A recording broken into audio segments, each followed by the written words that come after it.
Estamos aquí conectados en espíritu y en verdad.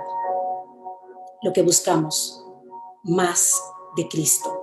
Lo que buscamos, llenura de nuestro Salvador. Esta serie, este seminario es para personas que están convencidos de que lo único que quieren es más presencia de Dios, que es lo único que quieren realmente es conocer al Eterno, a nuestro Padre Celestial, a su Hijo amado, quien sacrificó su vida por nosotros.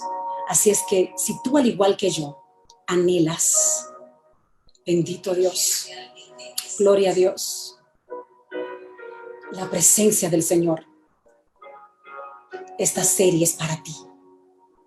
Porque yo lo único que quiero es adorarle, lo único que quiero es amarlo. Gloria a Dios. Te adoramos, Señor. Anhelo conocerte más, vivir en santidad, en intimidad. Contigo siempre quiero estar, tu gloria contemplar por la eternidad. Lo único que quiero es adorarte, lo único que quiero es amarte. Vengo a tus pies para entregar mi corazón. Yo sé que tú, al igual que yo, anhelas vivir en santidad. Si tú estás conectado con esta serie de 7 noches con Dios, si tú estás conectado con este seminario, es porque tú también anhelas estar en su presencia. Tú quieres contemplar su gloria, tú quieres entrar en intimidad con Dios. Por eso Dios ha preparado este tiempo contigo, porque yo sé que tú, al igual que yo, lo único que quieres es amarlo, lo único que quiero es adorarlo. Vengo a tus pies para entregar mi corazón. Lo único que quiero es amarlo, lo único que quiero es adorarlo. Por siempre cantaré de tu amor,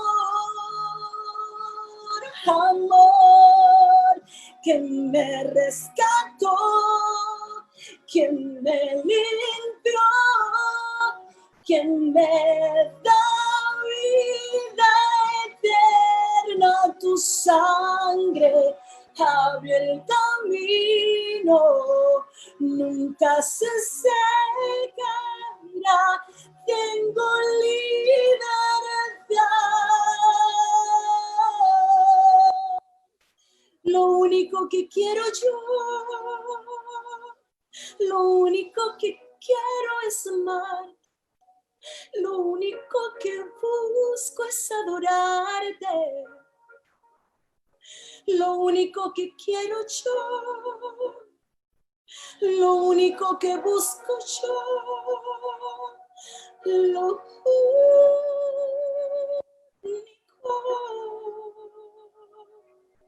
Habla, Dios, habla, que tu pueblo ha inclinado su oído para escucharte. Hoy queremos más de ti. Hoy necesitamos más de ti. Padre, bendice a cada persona que está conectada. Padre, bendice a cada hijo que ha apartado este tiempo para estar en intimidad contigo. Padre, bendice la vida de tus hijos que quieren apartar 7 noches en intimidad contigo. Hijos que dicen, lo único que quiero es amarte. Lo único que anhelo es adorarte. Lo único que quiero yo,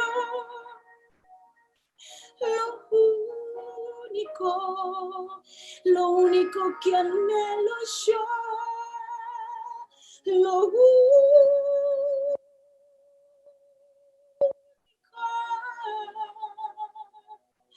Hijos que te aman, hijos que te buscan en espíritu y verdad, que anhelan tu presencia, Dios, que necesitan escuchar tu voz.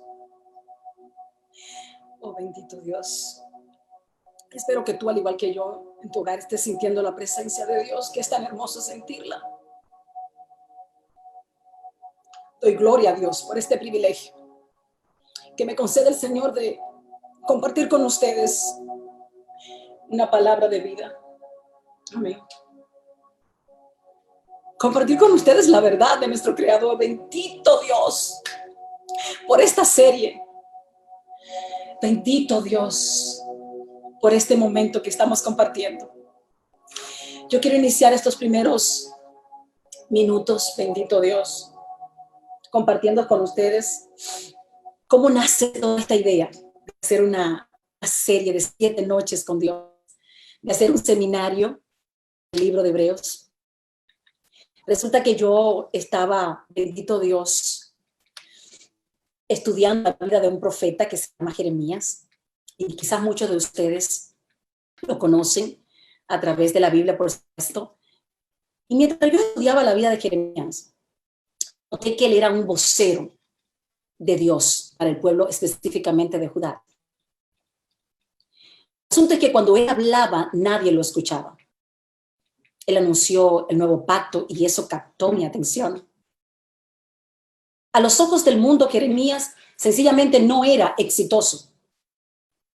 Porque es que el mundo define el éxito, noten de qué manera, para los que alcanzan metas, los que adquieren riqueza, los que se hacen en cierto modo famoso. O sea, si usted es famoso, si usted tiene mucho dinero, si usted ha alcanzado mucha riqueza, y usted tiene muchas metas a seguir y ha cumplido muchas de ellas, entonces usted para el mundo es exitoso. Él no tenía esas cosas. Jeremías no tenía esas cosas. Entonces, ante el mundo él no era exitoso, pero ante los ojos de Dios. Y yo no sé quién tú buscas que te vea. Yo no sé si tú estás enfocado en que el mundo te vea, pero si tú estás enfocado en que sea Dios el que te vea, en que sea Dios el que evalúe si eres o no exitoso, entonces tienes que saber cuál es la forma en que Dios define el éxito. Para Dios, una persona exitosa es una persona obediente. Si eres capaz de obedecer a Dios, eres uno de los más exitosos ante los ojos de Dios. Para Dios, ser fiel, ser justo, ser leal, ser íntegro, te hace automáticamente exitoso ante sus ojos. Era pobre, muy pobre Jeremías. Tenía muy pocos recursos, tenía bastantes limitaciones, pero él no permitió que eso se convirtiera en un obstáculo para él llegarle al pueblo. Él no permitió que eso se convirtiera en un obstáculo para él comunicar ese mensaje que Dios le había confiado a él. Su tema y su prédica era sencilla. Él predicaba de una manera sencilla y directa. El mensaje que él enseñaba era: arrepiéntanse, arrepiéntanse y vuélvanse a Dios, porque si no lo hacen, Dios los castigará. Nosotros durante esta pandemia vivimos un exilio. Nos sacaron de manera intencional, porque fue necesario para protegernos. Nos sacaron de la casa de Dios, pero afortunadamente el Espíritu de Dios vive en nosotros y no pudieron sacar la presencia de Dios de nosotros. Pero estábamos acostumbrados a adorar en nuestras congregaciones, estábamos acostumbrados a buscar más llenura de Dios dentro de aquello que llamamos la casa de Dios, aunque sabemos que el templo donde mora el Espíritu Santo es en nuestro cuerpo. Pero ahora nosotros estamos en otra transición. Estamos a punto de regresar a ese lugar donde nosotros nos congregamos para buscar más de Dios. Así que yo sentí, mientras estudiaba la historia, la vida de Jeremías, yo sentí una necesidad en mi ser. Yo sentí ese peso que ponía Dios en mí, de preparar al pueblo para regresar de la forma más correcta a casa, a volver a seguir buscando más de Dios y a seguir llenándonos más de Dios y a compartir como buenos hermanos dentro del lugar donde nos congregamos. Dios puso en mí, como dice la palabra, el querer como el hacer. Y me motivó a preparar este libro, el libro de Hebreos. Ahora bien, no podemos negar la realidad, ni podemos obviar la realidad de que se paga un precio, definitivamente, cuando uno hace la voluntad de Dios. Cuando hablamos la verdad, que Dios nos dice que hablemos, entonces todo el que esté de acuerdo con Dios va a dar un amén a eso. Pero si hay alguien que no está de acuerdo con esa verdad, se convierte entonces en un oponente. Se convierte entonces en una persona que te va a atacar de manera directa o de manera indirecta. Así que también me tomé mi tiempo antes de entrar en este compromiso de lleno. Ya yo empecé a sentir el peso dentro de mí, pero ahora tenía que analizar el precio que yo tenía que pagar. Bendito Dios. Así es que, al igual que Jeremías, yo sentí temor en ese momento. Yo dije, Dios mío, ¿pero será que a mí me va a pasar igual? ¿Será que yo también tendré que pagar ese precio, que me desprecien o la decepción de algunos que ni siquiera entren a la conexión? Dios mío, ¿cuántas personas se van a conectar? Y si esto no le llega a nadie, si todo este esfuerzo de tantas noches sin dormir, preparando este libro de Hebreo, no le llega a nadie.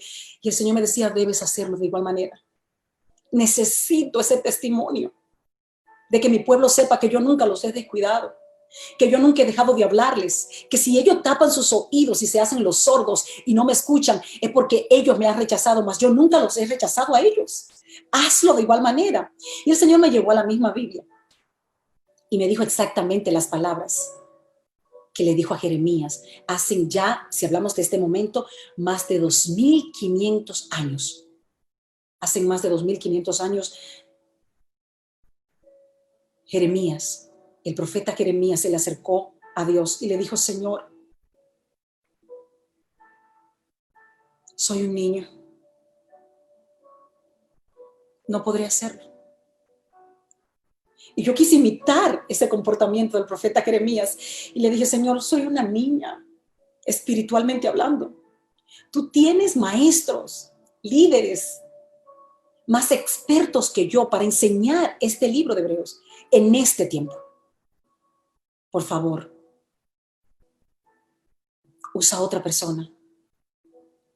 Pero el Señor me puso a leer Jeremías 1, 6 y 8. Y las palabras son, y el Señor me permitió leer las mismas palabras, escuchen esto, que le dijo a Jeremías, como le dije antes, hace ya 2500 años. No digas, esto es escrito, dicho a Jeremías, de nuestro Dios. No digas, soy un niño. Yo lo escucho como si me hablara a mí. No digas que eres una niña. Porque todo lo que te envíe, todo lo que te dirás tú. Dirás todo lo que te mandé. No temas delante de ellos, los que te puedan ver o los que te puedan escuchar, porque contigo estoy para librarte, dice Jehová. Wow. Cuando Dios sella su palabra con su propio nombre, porque no hay nadie mayor que Él, por quien Él pueda jurar o por quien Él pueda garantizar su palabra. O sea, no te lo está diciendo un hombre, Kirsi, te lo estoy diciendo yo, Jehová, tu Dios. No temas a lo que nadie pueda hacerte, porque yo estoy contigo y te libraré. Así lo digo yo, así lo dice Jehová. Hermano, me armé de valor. Y dije, ¿sabes qué?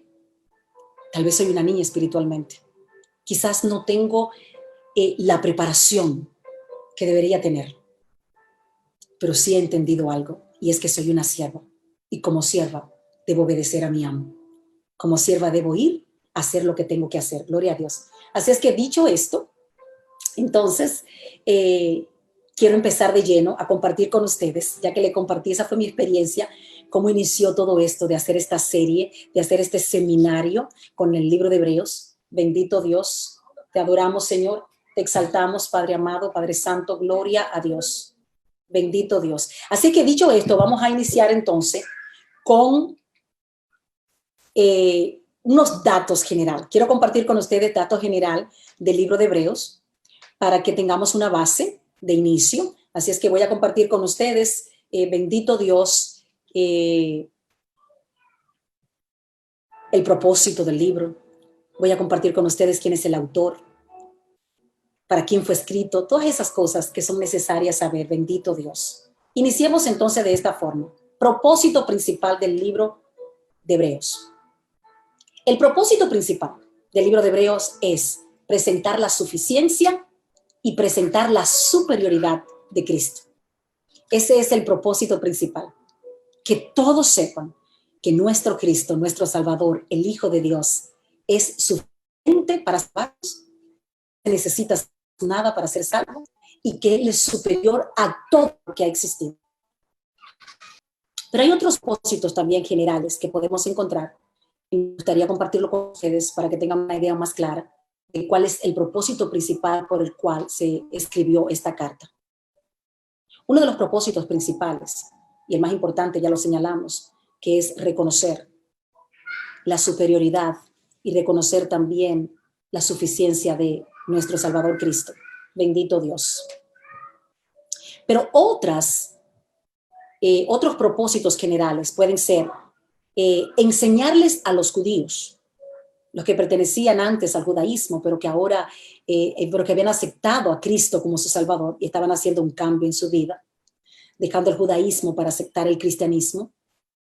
Así que había que enseñarlo, era necesario enseñarles a ellos a rechazar las enseñanzas judías. Porque si ahora tú pasas del judaísmo al cristianismo, tienes que entender que tienes que adoptar ahora las enseñanzas que tu maestro Jesús te está dando. Así que era necesario enseñarlos a ellos a rechazar las enseñanzas judías para que ellos pudieran permanecer firmes en Jesús, en el cristianismo y en las nuevas doctrinas que el Señor le estaba enseñando. Era necesario que ellos soportaran la exhortación de esta carta. Así es que Él les pedía, el autor de este libro le pedía, apóyenme, ténganme paciencia, escúchenme, reciban esto. Es una exhortación dura, quizás, pero es necesario hacerlo para que ustedes puedan dejar esas enseñanzas judías que no lo van a ayudar a avanzar en el cristianismo. Otro de los propósitos de esta carta es la frecuencia, presentar la frecuencia de exhortaciones que existían en el libro de Hebreos. Sube un poquito más. Que existían en el libro de Hebreos. O sea, vemos que aquí alrededor de unas 30 veces fueron explícitas las exhortaciones que están presentadas en este libro. Por ejemplo, en el capítulo 4 podemos ver que nos presenta una exhortación de acercarnos, dice, al trono de la gracia. Es una exhortación. Acérquense. Así que las enseñanzas a rechazar eran una, seguir haciendo sacrificios. Eso era básicamente una ofensa directa a Jesús. Si ustedes después de mí continúan haciendo sacrificio, esa es la evidencia entonces de que mi sacrificio no fue suficiente. De que mi sacrificio no cambió nada. Y por ende hay que seguir haciendo algo más. Entonces era necesario que ellos dejaran de presentar sacrificios. Era necesario también que ellos dejaran de practicar la circuncisión. En el caso como lo hacían ellos, circuncisión de remover el prepucio. O sea, básicamente remover la piel que cubre el órgano masculino. Y ahora en este nuevo pacto, Jesús quería que ellos circuncidaran sus oídos para que estuvieran atentos a la voz de Dios, que circuncidaran su corazón, mas no el órgano masculino, porque no había funcionado en el antiguo pacto. Era también necesario que ellos renunciaran a la falsa enseñanza que ellos estaban recibiendo, de que una vez más iba a venir el sacerdote Melquisedec y que él volvería, que Melquisedec volvería a hacer el sacrificio final. Eso sería entonces poner a Melquisedec por encima de Jesucristo. Y eso no es así. El último sacrificio es el de Jesús y ya no hay necesidad de hacer ningún otro sacrificio más.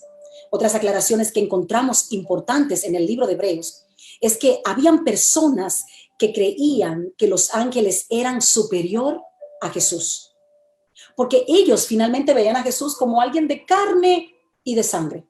O sea, para ellos Jesús era un hombre mortal, el hijo de José, el hijo de María. Nos presenta también que Jesús estaba por encima de la autoridad de Moisés y esto era un problema. Que Jesús está por encima de la autoridad de Moisés. ¿Y por qué esto era un problema para los judíos? Porque ellos tenían a Moisés como su máxima autoridad. Porque Moisés para ellos era su héroe. Era aquel líder que los libertó. Era aquel varón que hablaba con Dios en el monte de manera directa. Aquel que podía escuchar la voz audible de Dios. Entonces ellos no podían admitir que Jesús pudiera ser superior. Y era necesario también que los nuevos creyentes, que aquellos judíos que empezaron a creer en Cristo entendieran, sí, yo sé que tú tienes años creyendo, años aceptando a Moisés como tu máxima autoridad, pero ahora debes entender que tu máxima autoridad es Jesucristo, que tu líder, que tu sumo sacerdote es Jesucristo y que Jesucristo supera en todo a Moisés. Eso era un poco difícil para los judíos, porque eso rompía con sus creencias, con sus tradiciones, y ellos tenían también que corregir eso. Esta carta nos enseña o nos aclara que nuestro real sumo sacerdote es Jesucristo y no Melquisedec. Y hasta ese momento, el modelo de sacerdocio perfecto, por los datos, que aunque son pocos, son muy efectivos que tenemos de Melquisedec, demostraban que él era el sumo sacerdote de Dios. Por ello también le costaba a él un poquito entender que ahora el sacerdocio de Jesucristo superaba también al de Melquisedec. Nos explica también la supremacía del nuevo pacto. Esta carta en detalles nos da a entender que este nuevo pacto con Jesús es totalmente superior al pacto del Antiguo Testamento. Nos presenta a Jesús en este nuevo pacto como el mediador. Y un mediador es aquel que está en medio de dos. Entonces Jesús es el mediador en medio del hombre y de Dios. Se exhorta a ejercer perseverancia. Y este es uno de los propósitos de esta carta. Motivar a aquel que se está desanimando a que permanezca creyéndole a Jesucristo. Esta carta también nos motiva a permanecer fiel a Jesús, a pesar de las aflicciones, a pesar de las circunstancias que nos toca vivir cada día, porque por eso la palabra dice, mantengan su mirada puesta en Cristo y no en el hombre. Porque al final al cabo el que te falle es el hombre, pero Jesús nunca te va a fallar porque Él es fiel y Él es verdadero. Bendito Dios. Así es que, dicho eso, entonces entremos de lleno a explicar quién es el autor. Entonces, ¿quién finalmente escribió esta carta tan interesante? ¿Quién escribió esta carta tan poderosa, tan llena de información necesaria para nosotros poder permanecer en la fe? Hasta esta fecha sigue siendo desconocido. Nadie conoce realmente quién escribió esta carta de Hebreos. Pero sí hay personas que han dado sugerencias. Tenemos el caso, bendito Dios, de algunos que dicen que definitivamente fue Pablo por el estilo de la carta.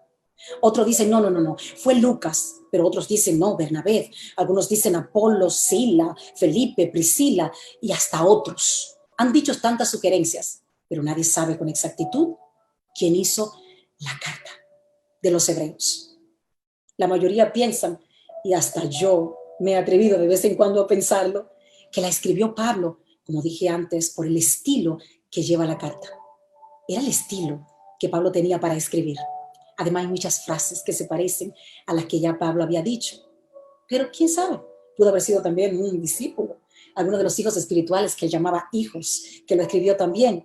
Lo cierto es que sea quien sea que haya escrito la carta, conocía muy bien a Timoteo. No conocemos realmente al autor. Tenemos el dato de que sí conocía bien las Sagradas Escrituras. Entonces, ¿por qué la escribió y para quién?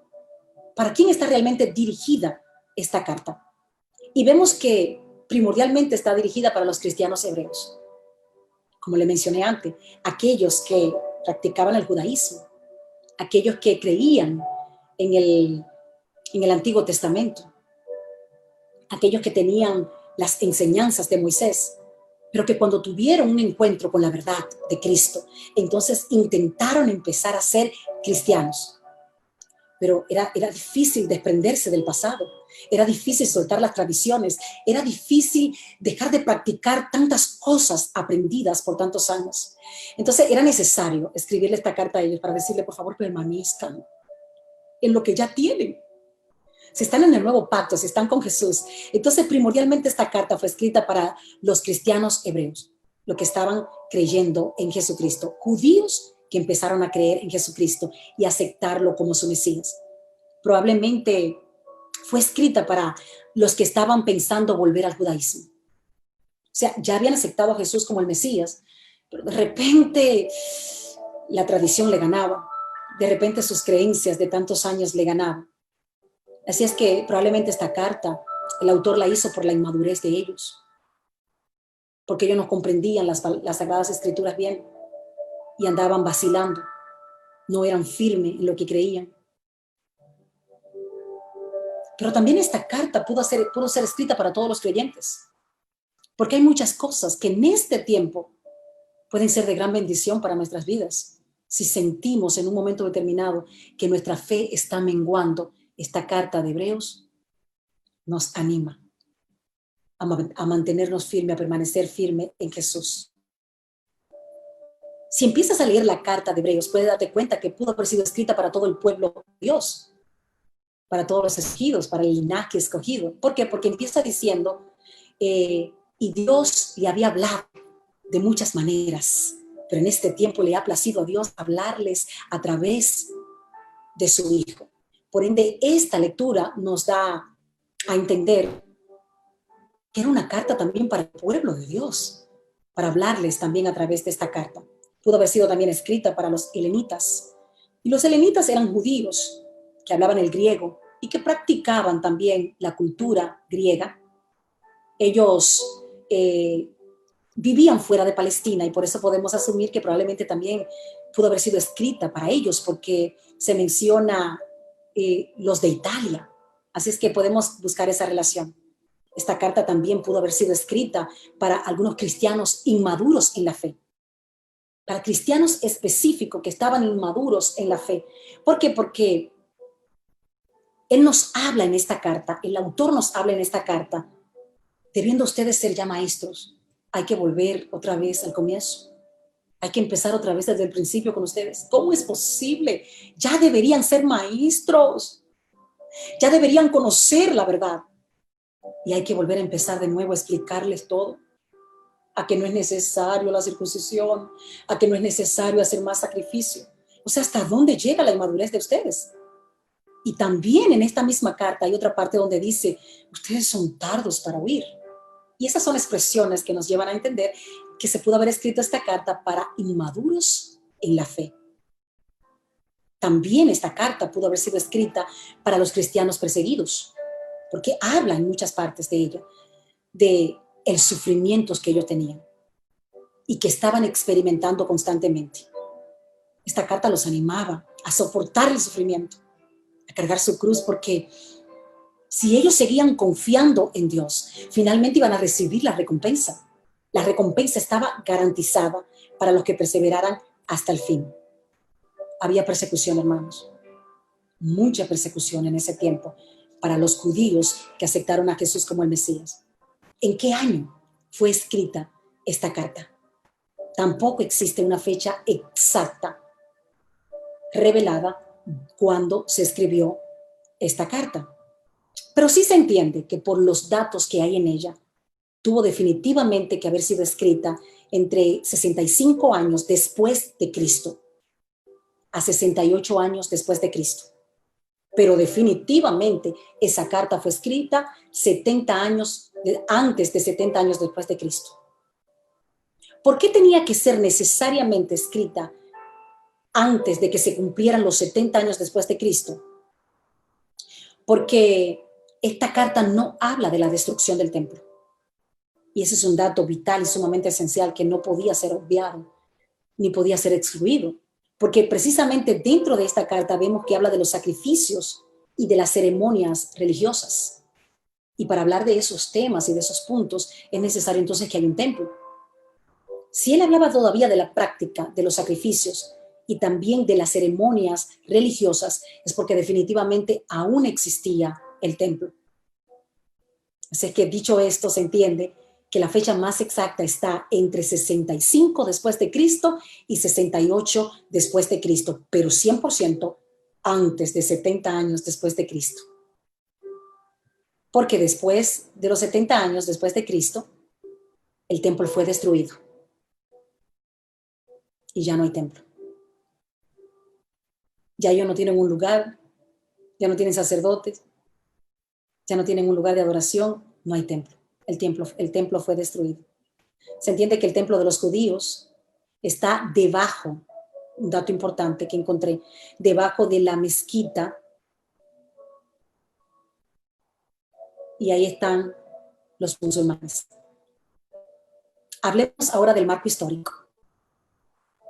Los cristianos judíos, como les dije antes, sufrían persecución, y no solo social, pero también física, de parte de los judíos y también de parte de los romanos. Cristo no había regresado con la prontitud que ellos le estaban esperando. Y ya entonces el sufrimiento y la persecución y el acoso lo estaba desesperando a ellos. Y eso ayudaba entonces, desafortunadamente, a que la fe de ellos menguara. Recuerden que Jesús decía, me voy, pero yo vuelvo pronto. Entonces, ese pronto de Jesús, muchas veces el hombre no lo sabe calcular, porque es que el tiempo de Dios es diferente al tiempo del hombre. Y el tiempo de Dios no es el mismo tiempo. Y Dios no es que se tarda en llegar, sino que Él es paciente para que nadie se pierda. Así es que probablemente 1000 días para nosotros o 1000 años para nosotros es como un día para Dios. Así que si tenemos 2000 y algo de años esperando a Jesús, Jesús puede perfectamente decir, pero hace apenas 2 días y algunos segundos que me fui. Porque 1000 años de nosotros pueden ser un día para Dios. Así es que Él dijo, me voy y vuelvo pronto. Pero yo pensaba que ese pronto era de días. Y cuando ellos vieron aguantar todo esto por un Mesías que no regresa, por un Mesías que no vuelve, que no termina de llegar, ellos empezaron entonces a menguar en la fe. Bendito Dios. El versículo clave aquí está en el capítulo 1, versículo 3. Y quiero que me acompañes, por favor, con tu Biblia. Bendito Dios, quiero que me acompañes con tu Biblia. Alabado sea el Señor. Gloria a Dios. Estamos en Hebreos, bendito Dios. Capítulo 1, versículo 3. Este es el versículo clave de toda esta carta. Y la palabra escrita dice así: el cual, siendo el resplandor de su gloria y la imagen misma de su sustancia, y quien sustenta todas las cosas con la palabra de su poder, habiendo efectuado la purificación de nuestros pecados por medio de sí mismo, se sentó a la diestra de la majestad en las alturas, hecho tanto superior a los ángeles, cuando heredó más excelente nombre que ellos. O sea, más que una carta, parece una exhortación al pueblo de Dios. Antes de Cristo, el pueblo de Dios estaba aferrado a una religión que ellos consideraban casi perfecta. Escuchen esto. Antes de Cristo venir a la tierra, convertirse en nuestro Salvador, el pueblo judío, quizás como muchos de nosotros en este tiempo, ellos consideraban su religión, que era el judaísmo, casi perfecta. Tenían leyes, tenían mandamientos, tenían pactos, hacían sacrificios, tenían sus ceremonias, pero había un problema con esa religión, que aunque lucía como una religión perfecta, no habían cambios, no había transformación en el hombre. Ellos lo único que hacían era constantemente repetir los mismos ritos, las mismas ceremonias, los mismos sacrificios todos los años, pero nada de lo que ellos hacían con su religión, ni siquiera cumplir con los pactos, ni siquiera la circuncisión en sí, porque ellos hacían el hecho, pero no producía en ellos cambio, no había transformación en ellos, hasta que vino Cristo. Y es por eso que vemos que Jesús en nuestra vida presenta un antes y un después, porque Él cumplió con todo. Antes de Jesús, nadie con ninguna religión había podido cumplir con las expectativas de Dios. Nadie con ninguna religión, por más perfecta que fuera, podía satisfacer lo que Dios estaba esperando del hombre. En cambio, Cristo logró demostrar que sí se puede vivir una vida en santidad y vivir una vida perfecta para agradar a Dios. Por ende, Él trajo con esa demostración un cambio a nuestras vidas. Jesús logró poder, con su vida santa y perfecta, demostrarle al hombre que no era necesario quedarnos en el conformismo, de que no se puede ser santo, de que no se puede ser perfecto, y de que era necesario seguir repitiendo ese sacrificio de expiación todos los años, porque el hombre nunca iba a poder vivir sin pecar, porque el hombre nunca iba a poder vivir en santidad. Pero los judíos no aceptaron esa demostración que Jesús le dio, porque no solo se lo enseñó, Jesús lo vivió. Jesús vivió una vida santa y una vida perfecta para dejar demostrado que el hombre sí puede vivir en santidad y en perfección para agradar a Dios, aún en un cuerpo humano, aún en medio de la aflicción, aún en medio y rodeado de mucha gente pecaminosa. Sí se puede. Jesús lo demostró, pero la verdad llegó a los judíos. Y el peor de los casos es que los judíos rechazaron la verdad. Ellos vieron la verdad de Jesús como una herejía. Jesús les decía, miren, mírenme a mí, ejemplo les he dado. Yo he vencido el mal con el bien. Yo fui tentado en todo y nunca he pecado, mírenme a mí. Si nunca habías tenido un modelo para modelar la vida santa y perfecta, ahora me tienes a mí. Si no podías aprenderlo de nadie porque los que estaban a tu alrededor eran como tú o peor que tú. Así es que ellos, viendo la verdad de Jesús como una herejía, lo rechazaron. Se negaron a renovar su entendimiento. Como decía el apóstol Pablo, renovar el entendimiento. Y conforme Dios nos va ayudando a través de su Espíritu Santo, todo lo que se ha revelado, en todo lo que recibamos iluminación para entenderlo mejor, seamos capaces de dejar lo aprendido si estaba mal, para recibir lo nuevo si está bien, conforme a las enseñanzas de Jesús. Otros creían momentáneamente bajo emoción, cuando veían el movimiento, cuando veían la exposición de la palabra, pero luego se enfriaban de nuevo y volvían a sus costumbres nuevamente, y volvían también a su cultura. La idea de Hebreo, o sea, el mensaje de Hebreo, es convencer al que cree en Jesús primero. Repito, la idea principal de esta carta escrita para todo aquel ahora que la recibe, que la lee, que la escudriña, es que Jesús, es que tú entiendas que Jesús es lo mejor. Lo mejor que te ha podido pasar de todo lo que te ha pasado en tu vida es Jesús. Que el cristianismo es superior a cualquier otra religión. Que Jesucristo es suficiente para salvarnos y que fuera de Él no hay salvación. Y que con Él no necesitamos obras ni añadidura, porque Él es más que suficiente para salvarnos. Que el cristianismo tiene un mejor pacto y es un mejor pacto que el judaísmo. Que el cristianismo tiene un mejor santuario. Todo eso lo enseña. Esa es la idea principal de esta carta. Que el cristianismo tiene un mejor sacrificio.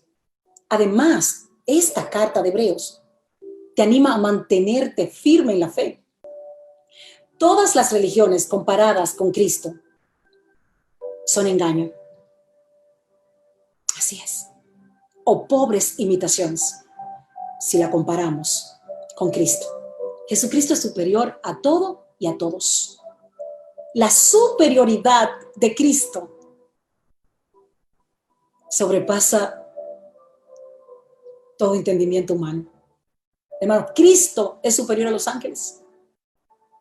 Y lo vamos a demostrar con esta carta. Cristo es superior a Moisés. Sí, hermano, a Moisés. Cristo es superior al sacerdocio del Antiguo Testamento con la tribu Leví. Cristo es superior. El nuevo pacto es superior al antiguo. Iniciemos de esta forma entonces a estudiar la carta de Hebreos. Todo esto fue una introducción para que tú tengas datos, para que puedas volver a ver este programa y puedas entender a plenitud cuál es el propósito de esta carta, quién es el autor. Ya descubrimos que es desconocido. ¿Para quién fue escrita esta carta? ¿En qué fecha se escribió? ¿Cuál es su marco histórico? ¿Cuál es el versículo clave de esta carta? Y para que entiendas la idea principal de por qué esta carta se escribió. Ahora sí, con toda esa información, podemos iniciar de lleno entonces a estudiar Así es que te invito a tu Biblia, invito a Dios y me acompañes. Vamos a ir capítulo por capítulo y versículo por versículo. Eso haremos en las próximas 7 noches, pidiéndole a Dios que nos ayude a poder completar la tarea en estas 7 noches. Iniciamos. Primera pregunta. ¿De qué manera le había hablado Dios a su pueblo antes de Cristo? ¿De qué manera le había hablado Dios a su pueblo antes de Cristo? Bendito Dios. Gloria a Dios. Y vamos a leer el capítulo 1, versículo 1. Bendito Dios. Capítulo 1, versículo 1. Y leemos la palabra en nombre del Padre, del Hijo y del Espíritu Santo. Dios, habiendo hablado muchas veces y de muchas maneras en otro tiempo a los padres por los profetas. Así es que Dios ya le había hablado a su pueblo a través de profetas, también le habló a través de ángeles y también a través de jueces. Le habló por visiones, le habló por sueños, le habló también de manera audible. Algunos de sus siervos, él le hablaba de forma audible. Siguiente pregunta. En este tiempo, ¿a través de quién le ha placido a Dios hablarle a su pueblo? ¿A través de quién nos está hablando Dios? Vamos a leer el versículo número 2 del capítulo 1. Y dice, en estos postreros días nos ha hablado por el Hijo, a quien constituyó heredero de todo y por quien asimismo hizo el universo. Wow. O sea que en este tiempo, sí, este tiempo en el que estamos nosotros, a Dios le ha placido hablarnos a través de su Hijo amado, ese en quien Él tiene complacencia, a través de Jesucristo, a quien Él constituyó heredero de todo y por quien hizo el universo. En Él, en Jesús, Dios tiene toda su confianza puesta. Bendito sea Dios. La siguiente pregunta es, ¿quién es Jesús? ¿Y cómo es Jesús? ¿Quién es Jesús? ¿Y cómo es Jesús? Vamos en este instante entonces a leer el versículo número 3. Y la palabra escrita dice así, el cual siendo el resplandor de su gloria y la imagen misma de su sustancia, y quien sustenta todas las cosas con la palabra de su poder, habiendo efectuado la purificación de nuestros pecados por medio de sí mismo, se sentó a la diestra de la majestad de las alturas. O sea, en pocas palabras, según lo que está escrito, Jesús es el resplandor de la gloria de Dios. Él es la imagen misma de la sustancia de Dios. Es quien sustenta todas las cosas con el poder de la palabra de Dios. Fue quien nos purificó. Sí, Jesús nos purificó del pecado y lo hizo con su sangre preciosa. No con sangre prestada de algún animal, sino con su propia sangre. Finalmente, después de cumplir con su labor, después de decir con satisfacción, consumado es, he hecho lo que me has mandado hacer, Él pudo sentarse a la diestra de su Padre con la satisfacción de haber hecho lo que el Padre le encargó que hiciera. Siendo Jesús todo eso, es que entiendo ahora por qué Él le dijo a Felipe, uno de sus discípulos, y a los demás también que escuchaban, ¿cómo me pides que te muestre al Padre? Cuando me has visto a mí, has visto al Padre. Porque Jesús entendía que ellos siempre estaban buscando más. Ellos decían, muéstranos al Padre, porque esperaban ver algo diferente, pero Él dijo, no, no, no. Lo que ves en mí es exactamente lo que vas a ver en el Padre. Lo que yo soy es exactamente lo que el Padre es. Por ende, bástate con verme a mí, porque si me has visto a mí, es exactamente como si has visto al Padre, porque el Padre y yo, uno somos. Su sí es mi sí, su no es mi no. Había una unidad perfecta. Jesús era una representación perfecta de su Padre aquí en la tierra. Gloria a Dios. La siguiente pregunta entonces. ¿Qué nombre heredó Jesús que no heredaron los ángeles? ¿Qué nombre heredó Jesús que no heredaron los ángeles? Vamos a leer el versículo 4. Dice, hecho tanto superior a los ángeles, cuanto heredó más excelente nombre que ellos. El nombre que Jesús heredó fue el Hijo de Dios. Los ángeles eran simplemente siervos, eran mensajeros, pero no eran hijos. Ellos eran mensajeros y siervos de nosotros, pero Jesús era el Hijo amado de Dios. Algunos maestros de las primeras iglesias enseñaban que solo a través de los ángeles podíamos comunicarnos con Dios. Así es que estos maestros erróneamente enseñaban a que había que hacerle reverencia a los ángeles. En pocas palabras, que había que adorar a los ángeles. Otros maestros enseñaban que Jesús era simplemente el ángel de Jehová. Y todas esas enseñanzas eran erróneas. Y había una necesidad de tener que corregir esas enseñanzas. Vemos que en Apocalipsis capítulo 22, mientras Juan recibía esas revelaciones, algunas de ellas que aún no se han cumplido y están en Apocalipsis, pero que se van a cumplir, porque el cielo y la tierra pasará, pero la palabra de Dios jamás pasará. Dice que él sintió ese anhelo de adorarlo y de honrar al ángel, pero el mismo ángel le dijo, no lo hagas, dame el favor, mira, yo simplemente soy consiervo tuyo. Yo soy siervo tuyo y tú eres siervo del Señor Jesucristo. A mí no me adores, adora a Dios. Y ahí queda claro y establecido que solo a Dios podemos adorar. Solo a Jesús. Dios lo llamó hijo. Confirmémoslo en el versículo 5.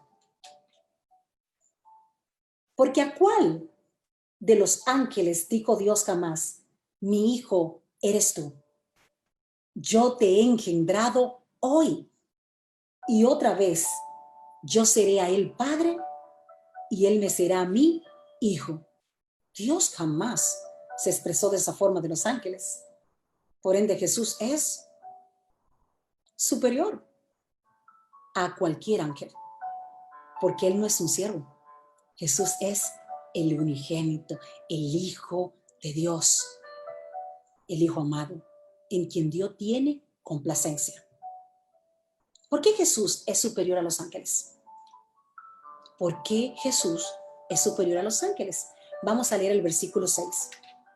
Dice, y otra vez, cuando introduce al primogénito en el mundo, dice, adórenle, adórenle todos los ángeles de Dios.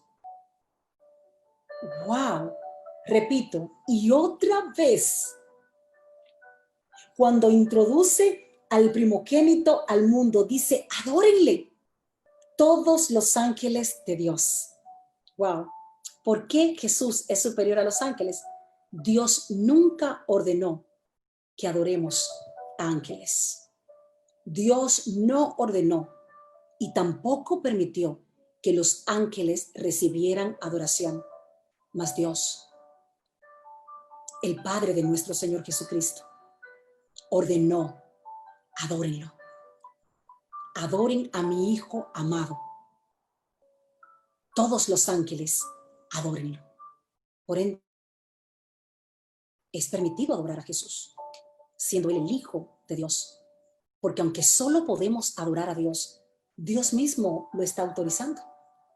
Y si Dios autoriza que debemos adorar a su Hijo porque Él tiene complacencia en su Hijo, ¿quién podrá contradecir una orden de Dios? Y es por eso que nosotros, sabiendo que Jesús es el Hijo de Dios, podemos con libertad adorarlo, porque el mismo Dios ordenó que lo adoraran. ¿Y por qué Dios hace eso? Porque Él conocía el corazón de su Hijo. Dios sabía que su Hijo jamás iba a tratar de usurpar su lugar.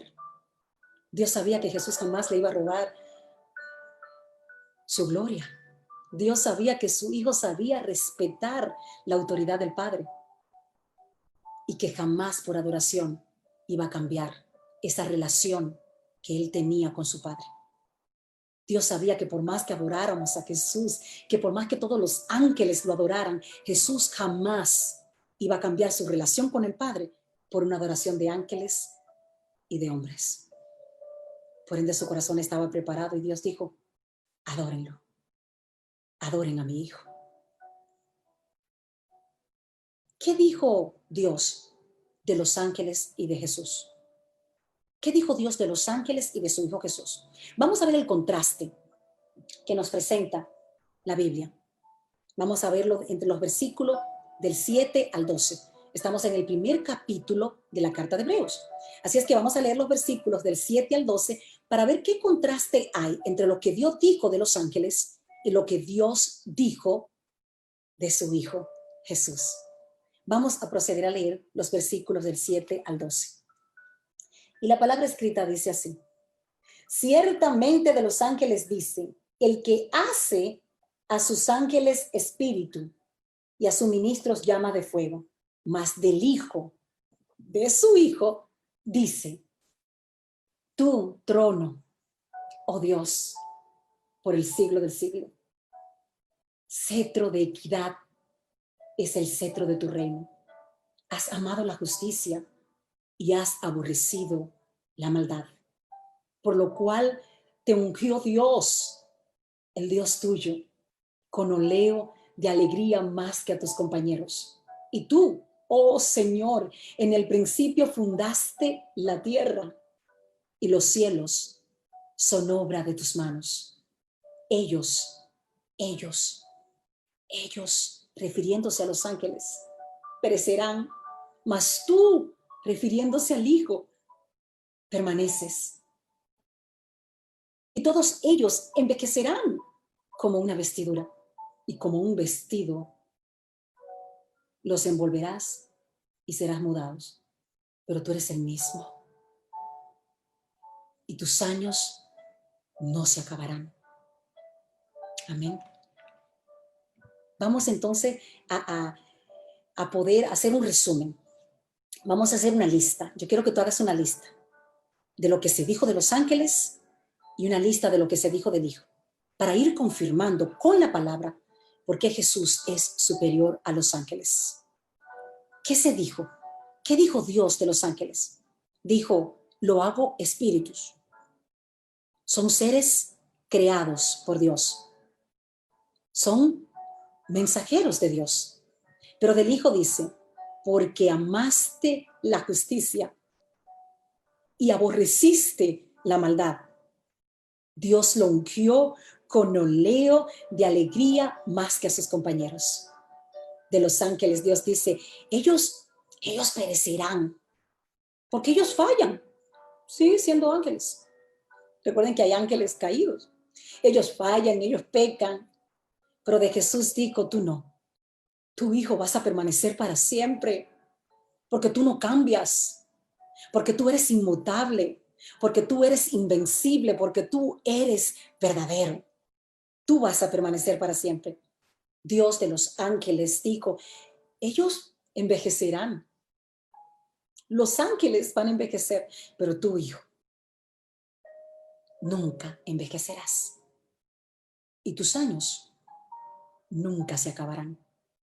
Entonces las promesas de Dios para su Hijo son superiores a las promesas que Dios dio para los ángeles. Lo que Dios dijo del Hijo lo presenta como alguien superior a los ángeles. Por ende, yo no puedo postrarme a adorar un ángel, aunque venga de la misma presencia de Dios a traerme un mensaje. Yo debo aceptarlo y recibirlo y hospedarlo con la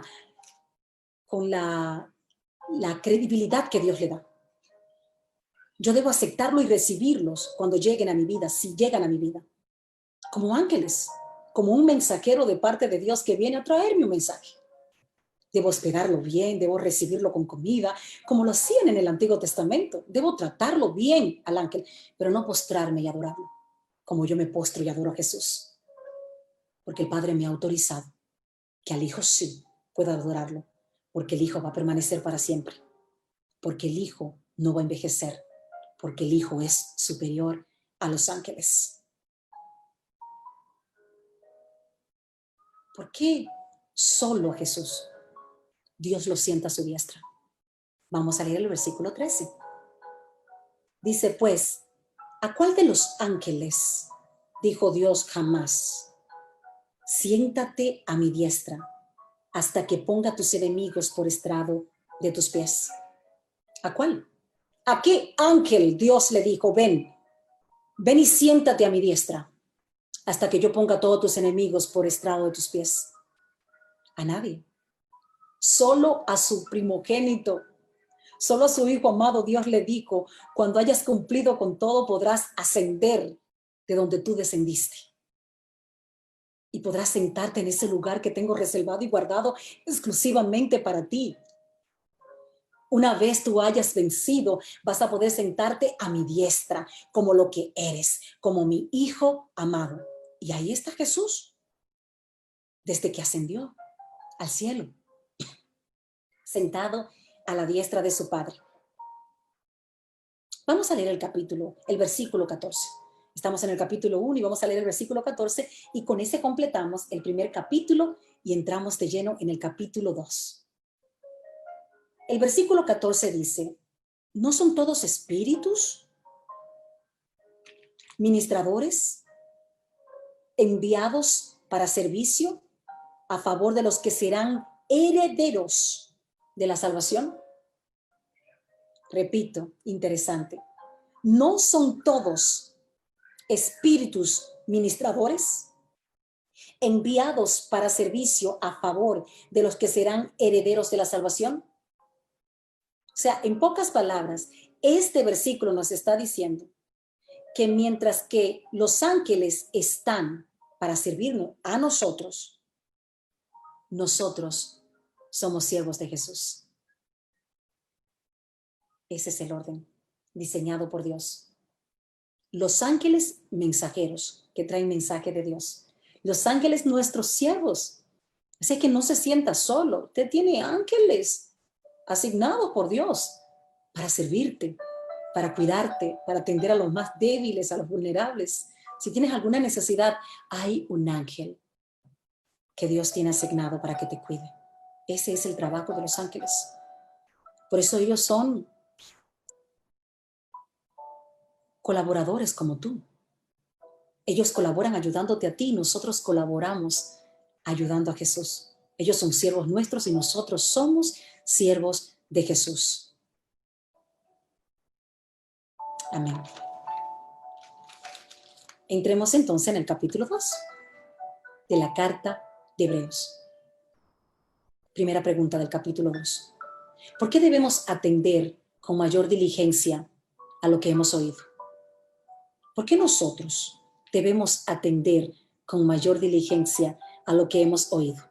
Vamos a leer el versículo 1 del capítulo 2. Dice, por tanto es necesario que con más diligencia atendamos a las cosas que hemos oído. O sea, no sea que nos deslicemos. Amén. El versículo 1 del capítulo 2 de la carta de Hebreos dice, por tanto es necesario que con más diligencia atendamos a las cosas que hemos oído, no sea que nos deslicemos.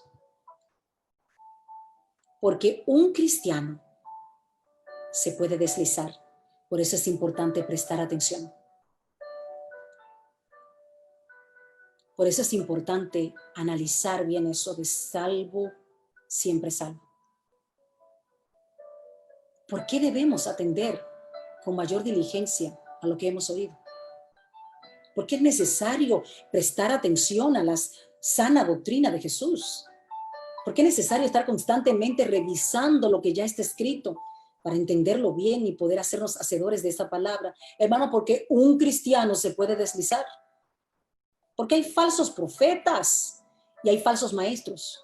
Porque no todo lo que dicen Señor, Señor, realmente consideran a Jesús su Señor y están haciendo la voluntad del Señor. Hay profetas y hay maestros que enseñan y profetizan falsas enseñanzas. Escuchar atentamente es esencial para un cristiano que quiere conservar la salvación. Saber distinguir cuándo es Dios que está hablando a través de un varón? ¿O cuándo es el varón que está hablando de su propio pensamiento? Escrito está en Juan 10:4. Las ovejas siguen a Jesús porque conocen su voz. O sea, ¿cómo yo saber que este profeta que me ha hablado y así? Porque así que dicen, hermano. Así dice el Señor. A ti sí, la rubia, te llama por tu nombre o por tu aspecto físico. Sí, a ti, Kilsi, así te dice el Señor. ¿Cómo saber si es Dios realmente que me está hablando? ¿O es simplemente el profeta en la carne, asumiendo cosas, poniéndole añadidura a todo esto, para probablemente decirme cosas que mi oído le agrada oír? La respuesta está en Juan 10:4. Las ovejas siguen a Jesús porque conocen su voz. O sea que si tú conoces la voz de Jesús, tú podrás saber realmente si ese profeta o ese maestro te está hablando como habla el maestro. Pero si tú sigues a otro creyendo que es a Jesús que estás creyendo, estás ya deslizado o a punto de deslizarte. Hermanos, cuando hablamos de conocer la voz del maestro, cuando hablamos de conocer la voz de Jesús, no estamos hablando de sonido audible. Porque ¿quién conoce el timbre? ¿Quién en este tiempo puede conocer el timbre de voz de Jesús? ¿Quién en este tiempo es capaz de decir, ay, esa es la voz? No estamos hablando, hermanos, de un sonido audible. Estamos hablando del mensaje de Jesús. Estamos hablando de la esencia de la enseñanza de Jesús. De que cuando un hombre sea profeta, sea apóstol, sea evangelista, sea maestro, sea quien sea, abre su boca y habla, tiene que estar alineado a lo que hablaba mi maestro. O sea, automáticamente cuando tú ves que una persona te está poniendo la mirada en la tierra, no es tu maestro que está hablando. Tu maestro no hablaba así. Cuando alguien te enseña a guardar tu tesoro en la tierra, tienes que identificar inmediatamente que no es tu maestro, porque tu maestro no te enseñó a guardar tu tesoro en la tierra. Cuando alguien te enseña a amarte a ti mismo y a pensar en ti, no es tu maestro.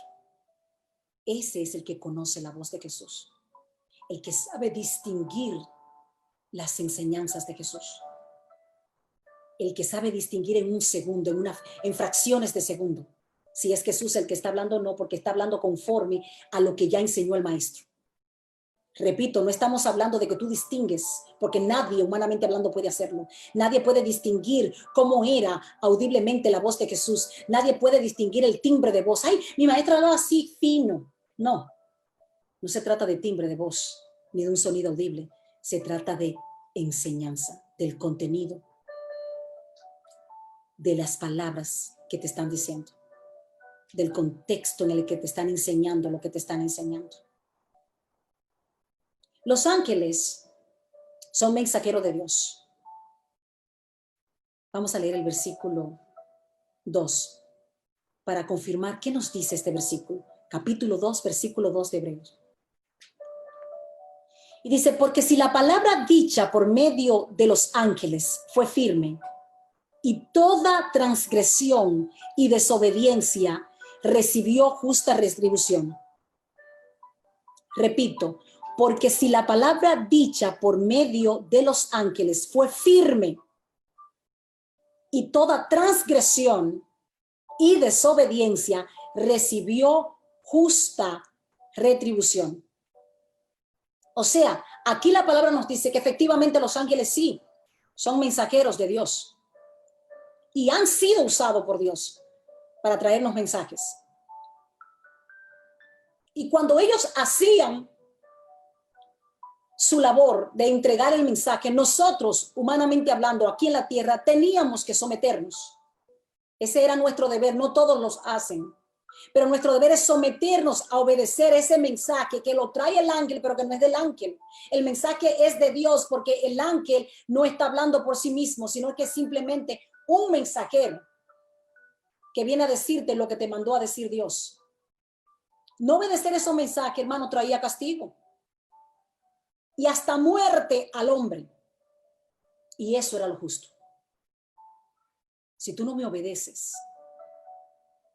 entonces no tiene sentido que tú estés vivo para contradecir al que te creó.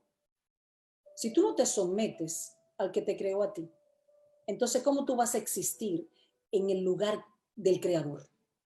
¿Cómo vas a vivir de todo lo de él? Si tú no lo obedeces y no te sometes. Así es que cuando Dios da una orden, nadie, escuchen esto, escapa de obedecerla. Porque cuando Dios obedeces, obedeces. Y si no, prepárate para las consecuencias por no obedecerla. Siguiente pregunta. Si los ángeles hablaron y dijeron lo que Dios dijo, y el que no obedeció ese mensaje que trajeron los ángeles, no escapó del castigo de Dios, ¿quién? Esa es la pregunta. ¿Quién?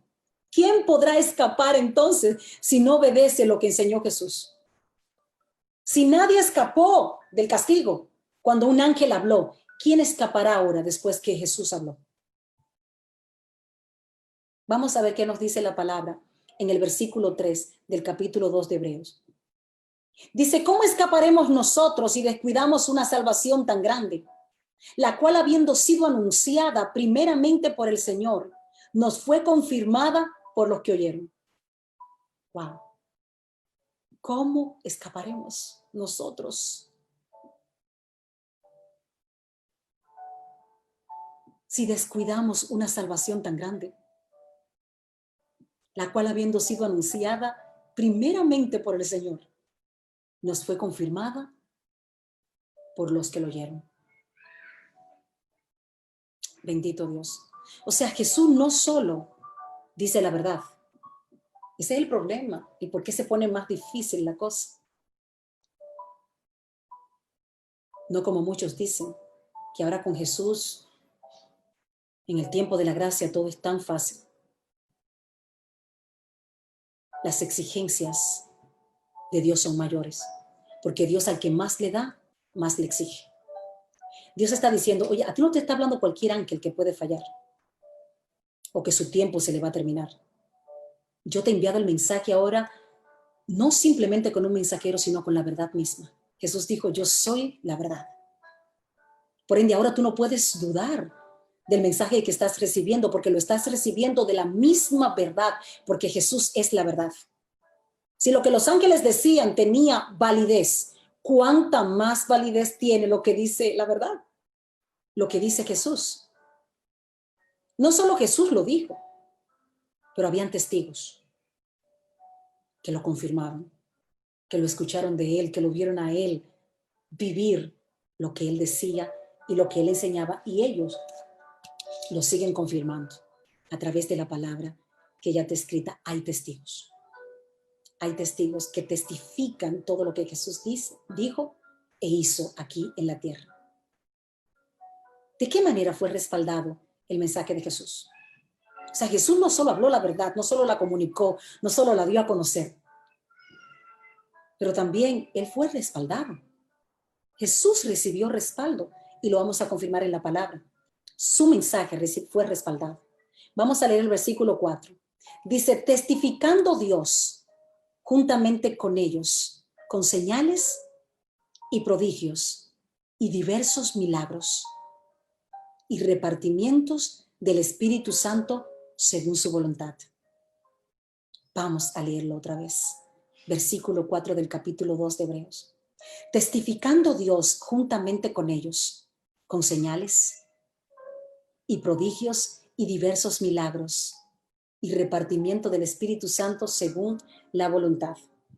Entonces, respondiendo a la pregunta que hicimos, ¿de qué manera fue respaldado el mensaje de Jesús?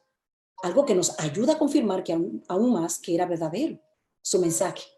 Primero, Dios abrió su boca.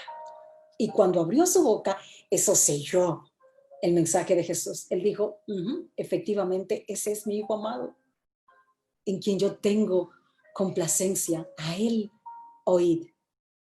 ¿De qué manera fue respaldado el mensaje de Jesús? Segundo, con señales y con prodigios y con milagros. Es evidente y hay evidencia de que Jesús resucitó muertos.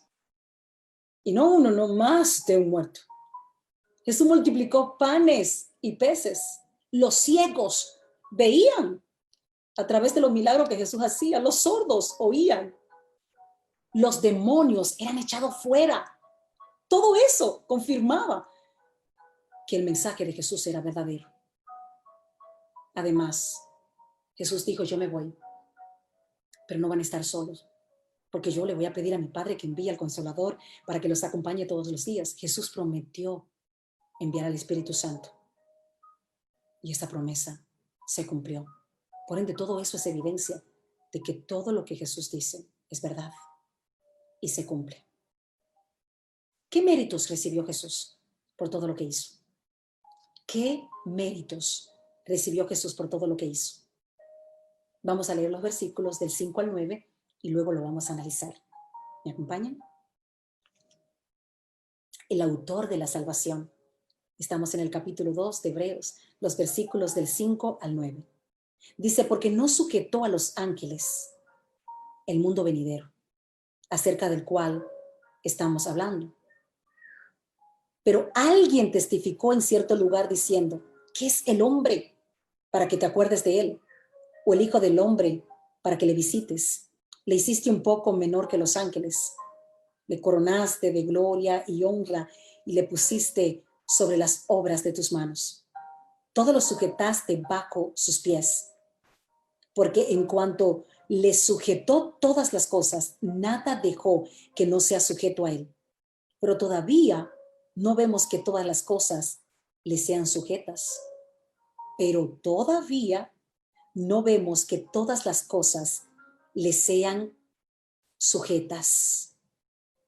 Pero vemos a aquel que fue hecho un poco menor que los ángeles, a Jesús, coronado de gloria y de honra a causa del padecimiento de la muerte, para que por la gracia de Dios gustase la muerte por todos. ¡Wow! ¿Qué méritos? Esa es la pregunta. Recibió Jesús por el sacrificio que hizo. Dios le sujetó al mundo entero a sus pies. Él fue coronado de gloria y de honra.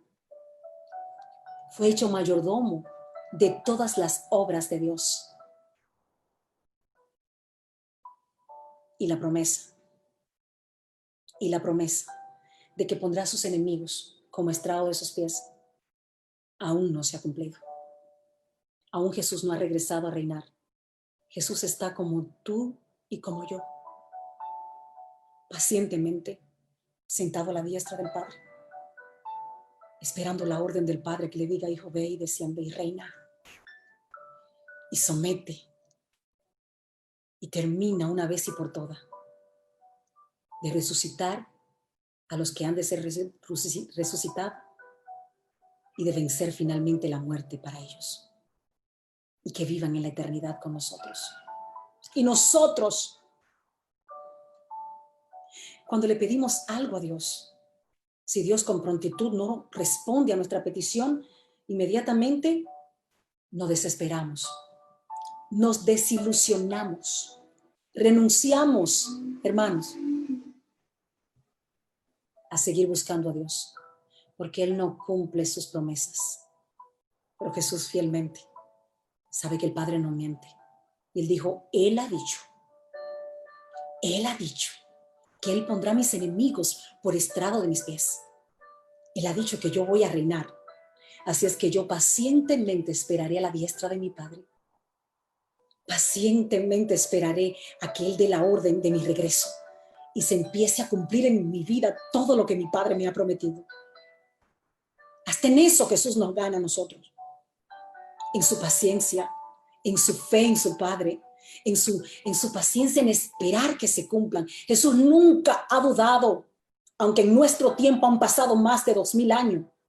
Jesús sigue sin desesperarse a la diestra de su Padre, sabiendo que su Padre no miente y que va a cumplir, poniendo a todos sus enemigos como estrado de sus pies. ¿Cómo logró Jesús esos méritos? Es lo que a ti y a mí nos compete saber. Es lo que nosotros deberíamos investigar, cómo lo logró Él para nosotros también entonces lograrlo, porque nosotros queremos también ser vencedores como Él lo fue. La respuesta es, aunque no nos guste, a través del padecimiento. El padecimiento, la muerte, fue lo que cambió la corona de Jesús de espinas para una corona de vida eterna. Antes de que te coloquen la corona de vida eterna, necesitas ponerte tu corona de espina. En este mundo van a haber aflicciones, va a haber padecimiento, y el que lo soporta se suma en la lista de los coherederos con Cristo. Dios no está buscando gente que evada los procesos, sino personas que valientemente, confiando en Dios, se perfeccionen en el padecimiento, se perfeccionen en el sufrimiento. No es que a Dios le agrade que uno sufre, pero el sufrimiento, pasarlo, soportarlo, es la evidencia de que realmente buscamos obedecer a Dios por encima de todo. Jesús, por complacer a Dios, aceptó morir. Jesús no tenía que morir, porque es que la paga del pecado es muerte, y por ende Jesús no merecía muerte porque nunca había pecado. Pero por momentos aceptó nuestra carga, nuestros pecados, porque esa era la voluntad de su Padre. Y queriendo Dios que nadie se pierda, envió a su Hijo, para que todo aquel que en él cree tenga vida eterna, mas el que no cree, ese se ha condenado a sí mismo. Jesús no tenía que morir, lo hizo por complacer a su Padre, para que nosotros fuéramos perdonados. Jesús no vino a la tierra para ganar popularidad, para hacerse famoso, no, sino para sufrir y para morir. Qué interesante es tu saber y conocer tu propósito. ¿Para qué tú has sido enviado? Jesús sabía que Él fue enviado a sufrir. Jesús sabía que Él fue enviado a morir y aceptó su verdad y su realidad y cumplió con ello para que nosotros pudiéramos tener vida y vida en abundancia. Jesús se empobreció para que nosotros con su pobreza nos pudiéramos hacer ricos, heredando una herencia eterna, una herencia inmortal, una herencia de vida eterna. Si seguimos a Jesús, si en verdad estamos siguiendo a Jesús, nos enfocaríamos en la obediencia, en servir y en dar. Escucha esto. ¿Cómo yo sé, hermana Kilsi, si yo estoy siguiendo a Jesús? Sencillo. Si tú andas detrás de obedecer, de servir y de dar, tú estás siguiendo a Jesús. ¿Qué sería entonces lo contrario a esto? Pedir, dominar, imponerte, subyugar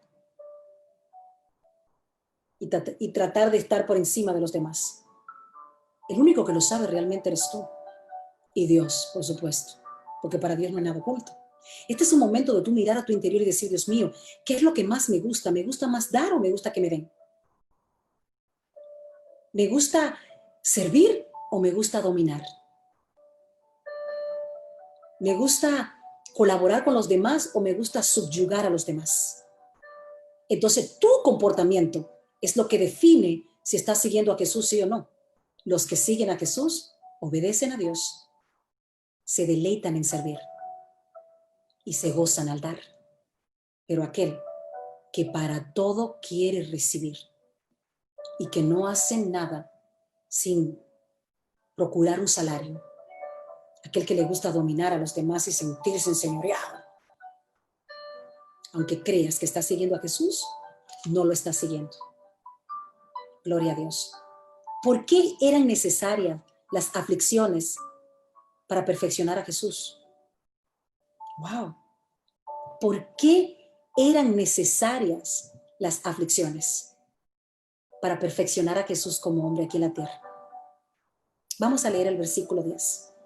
Y dice, porque convenía aquel por cuya causa son todas las cosas, y por quien todas las cosas subsisten, que habiendo de llevar muchos hijos a la gloria, perfeccionase por aflicciones al autor de la salvación de ellos. ¡Wow! Porque convenía. aquel por cuya causa son todas las cosas y por quien todas las cosas subsisten, que habiendo de llevar muchos hijos a la gloria, perfeccionase por aflicciones al autor de la salvación de ellos. ¿Quién es el autor de la salvación de nosotros? Jesús es el autor. Nosotros somos los hijos que Él nos va a llevar a la gloria. Por ende, ¿por qué era necesario que Jesús padeciera? Para que fuera perfeccionado. Porque eso lo ayudó a ser un líder capaz de sentir misericordia por nosotros, de sentir el dolor ajeno. Ese padecimiento lo hizo un líder capaz de entender el dolor ajeno, porque él sintió el dolor en carne propia.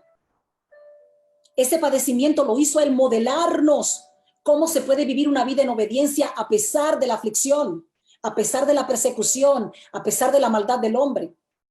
Era necesario ese padecimiento porque él modeló la perfección en medio del padecimiento. Él nos enseñó a vencer el mal con el bien. Nos enseñó a perdonar aún las peores ofensas. Pero ¿cómo yo sé que mi maestro perdonó las peores ofensas si nadie lo hubiese ofendido? ¿Cómo yo sé que mi maestro era capaz de obedecer a Dios a pesar de la aflicción si nunca tuvo aflicción? Entonces, hoy Dios te quiere hablar y decirte, es necesario, hijo, hija mía, que tengas aflicción, que padezcas, que pases por desierto, porque en esos procesos es que yo le puedo quitarle la careta al diablo que te acusa, es que yo puedo desenmascarar a los que dicen que no vas a poder, que sí puedes. ¿Cómo puedo yo presumir que tú eres una hija, que estás por obedecerme? Si a la primera prueba sales corriendo, si en el primer desierto te me desespera y pides regresar a Egipto, es necesario el padecimiento. Jesús lo pasó para modelarnos cómo actuar en medio del padecimiento. Jesús lo pasó para poder identificarse con nosotros, para poder sentir lo mismo que hoy nosotros sentimos y poder consolarnos. Jesús puede consolarnos porque Él sabe lo que se siente cuando se ha acosado, perseguido, maltratado, abusado, calumniado. Jesús vivió todo eso y era necesario. Por ende, también es necesario para nosotros, porque en esos procesos nos vamos perfeccionando y aprendemos a obedecer a Dios a pesar de todo. Vamos a leer los versículos del 11 al 13 para ver qué nos dicen esos versículos, y ya se acerca a las 10. Así es que ya creo que con esos versículos vamos a cerrar y mañana tenemos otra cita aquí en Conociendo la Verdad.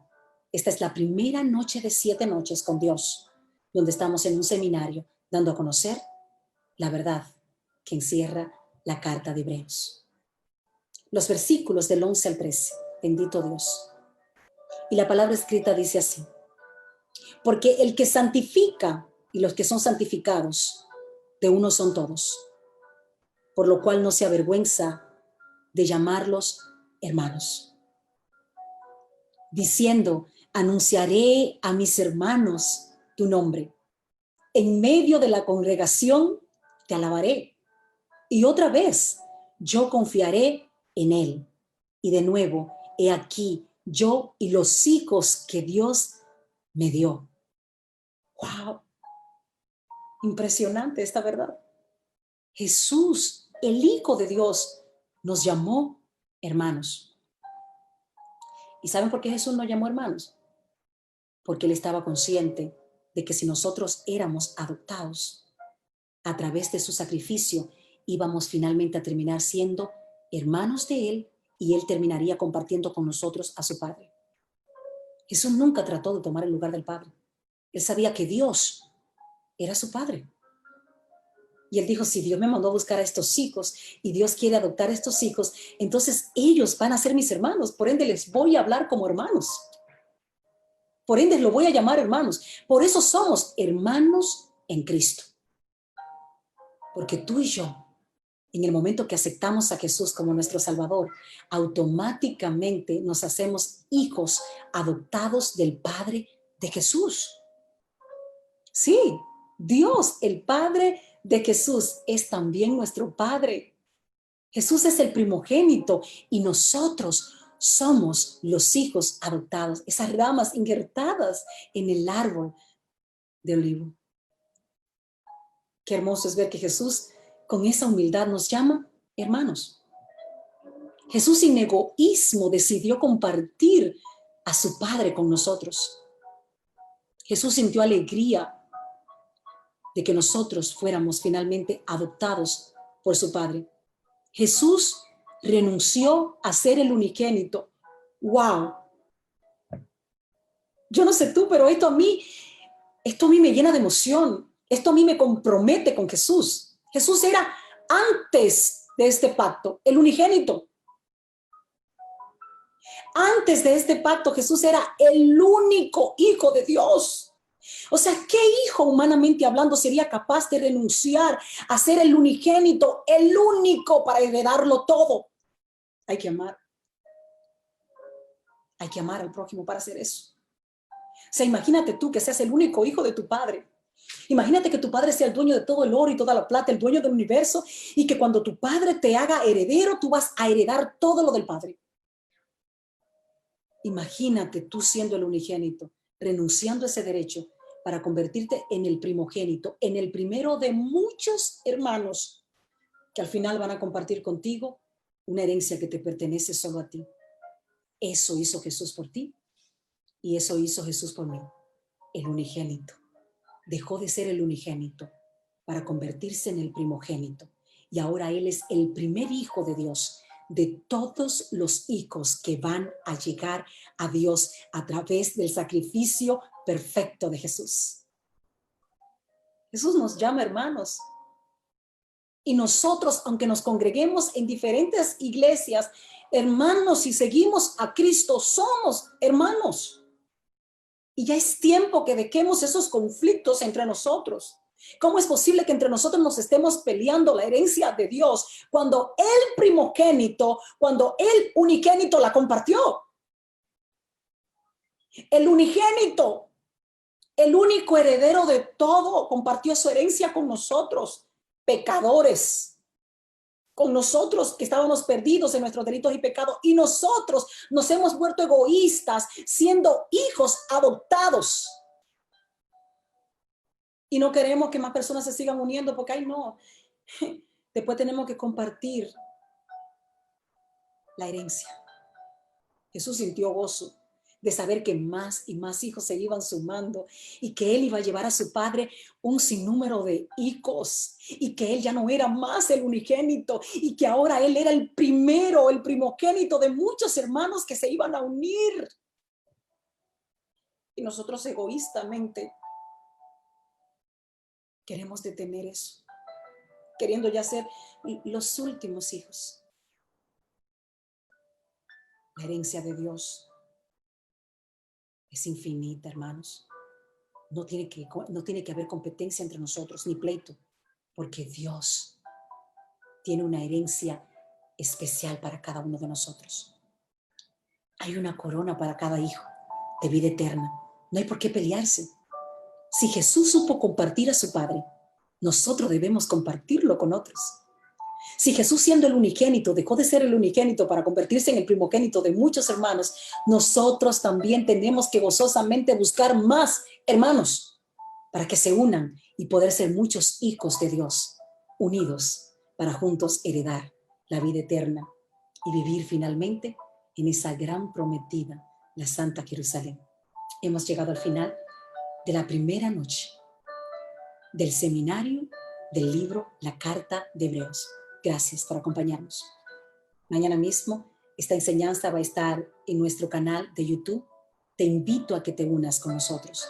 Si no estás suscrito, suscríbete ya, porque día tras día, noche tras noche, vamos a ir subiendo el programa en nuestro canal de YouTube para que lo puedas volver a escuchar, para que puedas volver a estudiar y conocer esta gran verdad del nuevo pacto y conocer que Jesús es superior a todos. Así es que ha sido un honor para mí compartir con ustedes. Hemos quedado hasta el versículo 13 del libro de Hebreos, del capítulo 2. Así es que mañana vamos a continuar en el capítulo 2 del libro de Hebreos a partir del versículo 14. Que Dios te bendiga, que Dios te guarde, que Dios te guíe en todo tiempo. Bendigo tu vida en el nombre del Padre, en el nombre del Hijo y en el nombre del Espíritu Santo. Aquí te espero en Conociendo la Verdad. No olvides buscar este programa mañana en nuestro canal de YouTube. Suscríbete, activa la campana y conéctate con nosotros para que conozcas la verdad y la verdad te haga libre. Yo soy tu amiga, yo soy tu hermana Kirsi Polanco y aquí estaré contigo, una cita con Dios a las 8 de la noche. Te espero en Conociendo la Verdad. Buenas noches. Usted puede ver este programa y muchos otros más en nuestro canal de YouTube, Kirsi Polanco. No olvide de suscribirse